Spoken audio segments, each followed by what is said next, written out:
എല്ലാവർക്കും നമസ്കാരം. കുറേ ദിവസമായി ഞാൻ എൻ്റെ യൂട്യൂബിൽ ഒരു വീഡിയോ ചെയ്തു തരണമെന്ന് വിചാരിച്ചു.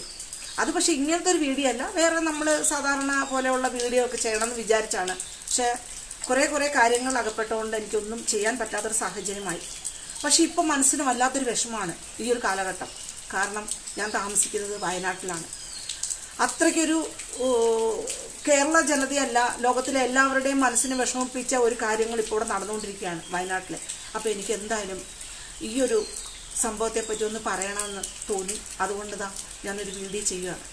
1924 ആദ്യമായി ഒരു പ്രളയം ഉണ്ടായെന്ന് നമ്മൾ കേൾക്കുന്നു. അത് കേട്ടിട്ട് ഈ 2024 ആ ഒരു വാർത്ത നമ്മൾ അറിയുന്നത് അല്ലേ. ചിലർ അറിഞ്ഞു കാണും, ചിലർ അറിയാത്തവരുണ്ടാവും. 100 വർഷം തികഞ്ഞു എന്നാണ് ആ വാർത്തയിൽ പറഞ്ഞത്. 100 വർഷം, വലിയൊരു ദുരന്തമുണ്ടായിട്ട് 100 വർഷം. അന്ന് ഇന്നലത്തെ പോലെ മാധ്യമങ്ങളോ അല്ലെങ്കിൽ ഇങ്ങനെ പെട്ടെന്ന് മരണം സ്ഥിരീകരിക്കാനുള്ള എത്ര പേര് മരിച്ചെന്നോ എങ്ങനെ മരിച്ചെന്നോ ഒന്നും പറയാനൊന്നും അങ്ങനെയുള്ള സാഹചര്യങ്ങളോ അങ്ങനെയുള്ള കാര്യങ്ങളോ ഉണ്ടായിരുന്നില്ല. പക്ഷെ എങ്കിലും കുറച്ച് മനുഷ്യർ അതിലൊഴുകിപ്പോയി എന്നുള്ളത് നമുക്ക് മനസ്സിലാക്കുന്നു. 1924 ജൂലൈ 16 ഒറ്റപ്പാലം എന്ന സ്ഥലം മുങ്ങിപ്പോയത്. മനസ്സിലാക്കണം, ഒറ്റപ്പാലം എന്ന ആ സ്ഥലം അപ്പാടെ വെള്ളത്തിനടിയിലായി. ഒറ്റപ്പാലം എന്ന ആ ഒരു സ്ഥലം അത്രയും മുങ്ങിപ്പോയപ്പോൾ എത്ര പേര് മരിച്ചു, എവിടേക്ക് ഒഴുകിപ്പോയി എന്നും ഒരു റിപ്പോർട്ടും ഇന്നേ വരെ രേഖപ്പെടുത്തിയിട്ടില്ല. അമ്പലപ്പുഴ 4000, ആലപ്പുഴ 3000, കോട്ടയം 5000, ചങ്ങനാശ്ശേരി 3000, പറവൂർ 8000. ഇത്രയും പേരാണ് ദുരിതാശ്വാസ ക്യാമ്പിൽ അന്നത്തെ കാലത്ത് പോയിരിക്കുന്നു എന്നുള്ള ചരിത്രത്തെ രേഖപ്പെടുത്തിയിട്ടുണ്ട്. അപ്പോൾ ഒന്ന് ആലോചിക്ക്, എത്ര ഒരു ദുരന്തമാണ് അന്നത്തെ ആ സമയം ഉണ്ടായിരിക്കുന്നത്. മൂന്നാറിനടുത്തുള്ള കരിന്തിരി മല എന്ന ആ ഒരു മല അപ്പാടെ ഒഴുകിപ്പോയി. അതും ഈ പ്രളയത്തിൽ ഉണ്ടായതാണ്. കാലങ്ങൾ കഴിയുന്നു. 2004 ഡിസംബർ 26 അന്നാണ് സുനാമി ഉണ്ടാകുന്നത്. ഇരച്ചു കയറിയ തിരമാലകൾ തീരപ്രദേശങ്ങളിൽ വലിയ ദുരന്തമാണ് ആ സമയം വിതച്ചത്. ആലപ്പുഴ കൊല്ലം ജില്ലയിലാണ് ഏറ്റവും കൂടുതൽ നാശനഷ്ടങ്ങളും സംഭവിച്ചത്. ആലപ്പാട് മുതൽ അഴീക്കൽ വരെ 8 കിലോമീറ്ററാണ് കടലെടുത്തത്. 3000 വീടുകൾ തകർന്നു. മരണം 236. 2017 നവംബർ 29 ഉൾക്കടലിൽ വീശിയടിച്ച ചുഴലിക്കാറ്റ്, അത് ഓഖി എന്നാണ് അറിയപ്പെട്ടത്. ആ ഒരു ചുഴലിക്കാറ്റിൽ നിറയെ നാശനഷ്ടങ്ങൾ സംഭവിച്ചു.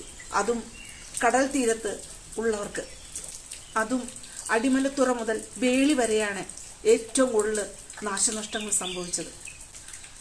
അതിൽ കാണാതായവർ 104, മരണം 52. 1924 ശേഷം 2018 വീണ്ടും ശക്തമായ മഴയാണ് ഉണ്ടായത്. അതും ഓഗസ്റ്റ് 12 മുതൽ 18 വരെ പെയ്ത തീരാമഴയിലാണ് ആ ദുരന്തവും ഉണ്ടായത്. 100 വർഷത്തെ ചരിത്രത്തിൽ ഏറ്റവും കൂടുതൽ മഴ പെയ്ത ഒരു സമയം കൂടിയായിരുന്നു 2018 ആ ഓഗസ്റ്റ് മാസം.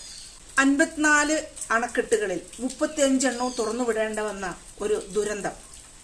അതാണ് ഏറ്റവും വലിയൊരു പ്രളയത്തിലേക്ക് നമ്മൾ നയിച്ചത്. കാര്യം അപ്പോഴും മഴ പെയ്തുകൊണ്ടേയിരിക്കുകയാണ്. 2018 പ്രളയത്തിൽ 483 പേരുടെ ജീവൻ പൊലിയുകയും ചെയ്തു. 14 പേരെ കാണാതാവുകയും ചെയ്തു.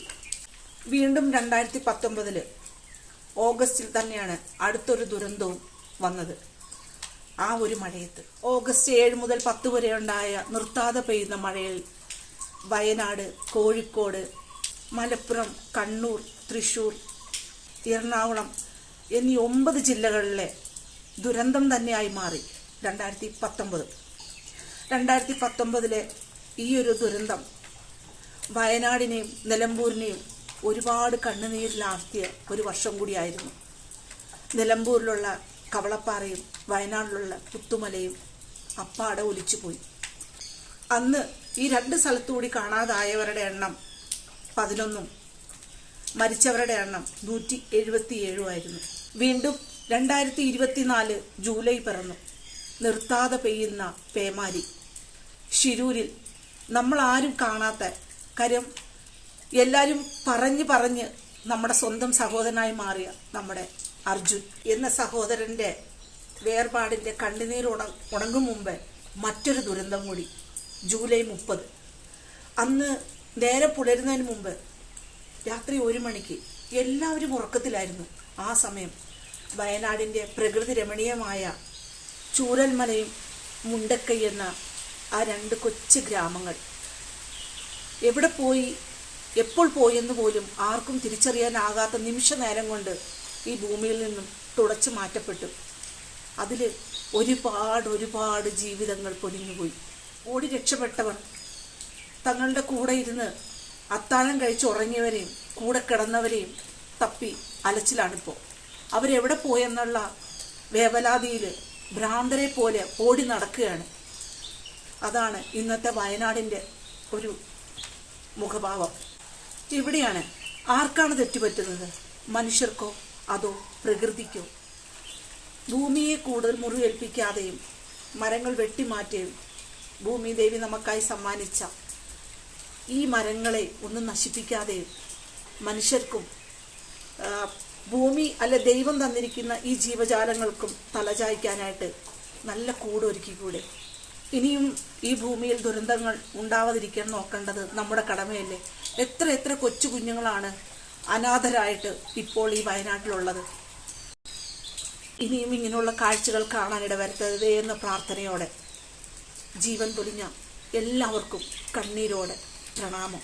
ഒപ്പം സഹോദരനായ അർജുനും കണ്ണീർ പ്രണാമം.